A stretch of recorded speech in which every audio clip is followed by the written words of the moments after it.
تو سب سے پہلا اور بنیادی سوال، آخر امام مہدی ہیں کون؟ ہماری تحقیق حدیث کی 17 بنیادی اور مستند کتابوں پر مبنی ہے۔ یہ وہ کہانیاں ہیں جو ایک سنسنی خیز اور افسانوی تصویر بناتی ہیں، لیکن ان کی سندوں میں کمزوریاں ہیں جس وجہ سے محدثین نے انہیں قبول نہیں کیا۔ آئیے ایک ایک کر کے ان غلط فہمیوں کو دیکھتے ہیں۔ حي على الفلاح.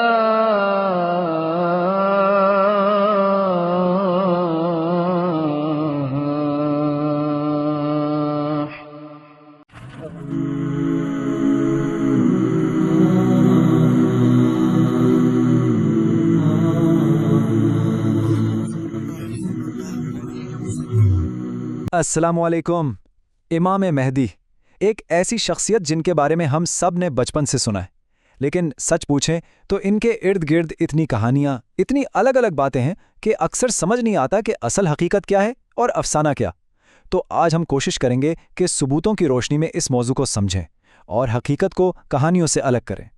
تو سب سے پہلا اور بنیادی سوال، آخر امام مہدی ہیں کون؟ اسلامی عقائد میں خاص طور پر قرب قیامت کی نشانیوں میں ان کا ذکر ایک عظیم رہنما کے طور پر ملتا ہے، لیکن ان کی اصل شناخت پر اکثر ایک پراسراریت کا پردہ پڑا ہوا ہے۔ تو سوال یہ اٹھتا ہے کہ کیا وہ ایک حقیقی شخصیت ہیں جو دنیا میں انصاف قائم کریں گے، یا محض ایک افسانوی کردار؟ اس کا جواب سنی سنائی باتوں میں نہیں، بلکہ ہمیں براہ راست اسلامی روایات کے بنیادی ماخذ یعنی حدیث کی کتابوں میں ڈھونڈنا پڑے گا۔ تو آئیے دیکھتے ہیں کہ وہاں میں کیا ثبوت ملتے ہیں۔ اور دیکھیں، یہ جو ہم بات کرنے جا رہے ہیں یہ کوئی سنی سنائی بات نہیں ہے۔ ہماری تحقیق حدیث کی 17 بنیادی اور مستند کتابوں پر مبنی ہے۔ ان میں صحیح البخاری اور صحیح مسلم جیسی سب سے معتبر کتابیں بھی شامل ہیں۔ اس کے علاوہ سنن ابی داؤد، مسند احمد اور دیگر اہم کتابیں۔ تو جو بھی بات ہوگی وہ مکمل طور پر تحقیق اور ماخذ پر مبنی ہوگی۔ چلیے جلدی سے دیکھ لیتے ہیں کہ آج ہم کن کن چیزوں پر بات کریں گے۔ پہلے تو سمجھیں گے کہ حقیقت اور افسانے میں فرق کیا ہے، پھر حدیث کو پرکھنے کا علماء کا طریقہ کار کیا ہے، یہ سمجھنا بہت ضروری ہے۔ اس کے بعد مستند روایات سے امام مہدی کی کیا تصویر بنتی ہے وہ دیکھیں گے، پھر یہ جانیں گے کہ غلط فہمیاں کہاں سے آئیں، اور آخر میں ان سب چیزوں کو جاننا ہمارے لیے آج کیوں اتنا اہم ہے۔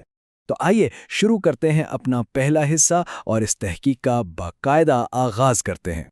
اب ہم آتے ہیں اس پوری بحث کے سب سے اہم حصے کی طرف، وہ طریقہ، وہ ٹول کٹ جس سے علماء حدیث کی سچائی کو پرکھتے ہیں۔ یہ سمجھنا اس لیے ضروری ہے کیونکہ ہر سنی ہوئی بات حدیث نہیں ہوتی، اور ہر روایت کا درجہ ایک جیسا نہیں ہوتا۔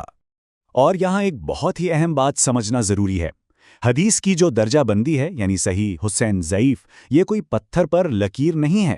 اس میں بڑے بڑے علماء کے درمیان علمی اختلاف ہو سکتا ہے، اور یہ ایک جائز چیز ہے۔ ہمارا مقصد کسی ضعیف حدیث کو 100% مسترد کرنا نہیں، بلکہ یہ واضح کرنا ہے کہ محدثین نے ان روایات کے بارے میں کیا کہا ہے، تاکہ ہمارے عقیدے کی بنیاد مضبوط روایات پر ہو۔ تو آئیے حدیث کے 4 بنیادی درجات کو سمجھیں۔ سب سے اوپر ہے صحیح، یعنی مکمل طور پر مستند۔ یہ 24 کیرٹ سونے کی طرح ہے جس پر کوئی شک نہیں، اور اسی پر شرعی احکام کی بنیاد رکھی جاتی ہے۔ اس کے بعد ہے حسن، یعنی اچھا، اسے آپ چاندی سمجھ لیں۔ یہ بھی بہت مضبوط ہے، لیکن ہو سکتا ہے کہ اس کے کسی ایک راوی کی یادداشت میں بہت معمولی سی کمزوری ہو۔ تیسرا درجہ ضعیف ہے، یعنی کمزور۔ اس کے سند میں کوئی نہ کوئی مسئلہ ہوتا ہے، اس لیے اسے عقائد اور احکام کے لیے استعمال نہیں کیا جاتا۔ اور آخر میں موضوع، یعنی من گھڑت، یہ سیدھا سیدھا جھوٹ ہے اور اسے مکمل طور پر مسترد کر دیا جاتا ہے۔ ٹھیک ہے، اب جب ہم نے یہ درجات سمجھ لیے تو آئیے دیکھتے ہیں کہ صحیح اور حسن احادیث، یعنی سب سے مضبوط روایات، امام مہدی کے بارے میں کیا بتاتی ہیں۔ ان مستند ترین ذرائع سے امام مہدی کی ایک بہت واضح تصویر سامنے آتی ہے۔ یہ وہ بنیادی باتیں ہیں جن پر علماء کا تقریباً اتفاق ہے کہ وہ قیامت سے پہلے ظاہر ہوں گے۔ وہ نبی اکرم صلی اللہ علیہ وسلم کے اہل بیت میں سے حضرت فاطمہ کی اولاد سے ہوں گے۔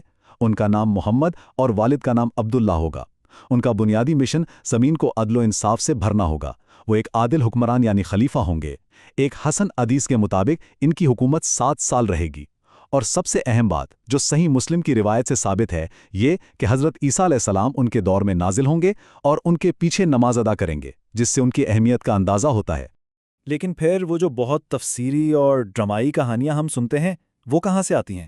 آئیے اب اس طرف چلتے ہیں اور غلط فہمیوں کی جڑ، یعنی ضعیف روایات کو دیکھتے ہیں۔ لیکن آگے بڑھنے سے پہلے ایک اہم وارننگ۔